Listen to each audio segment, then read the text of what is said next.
Dragi baštovani, krastavci su oživeli. Ovim sam zalio krastavce i preko noći je izraslo 50 kanti krastavaca.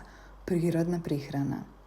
Dragi prijatelji, kako bi prvi vidjeli svaki novi video, pretplatite se na kanal, potpuno je besplatno. A kako bi podržali rad kanala, lajkujte ovaj video i podijelite ga sa drugim baštovanima.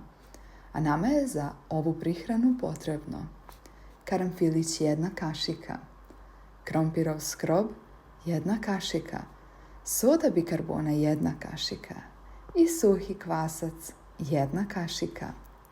Sve sastojke sjedinimo i umutimo u blenderu.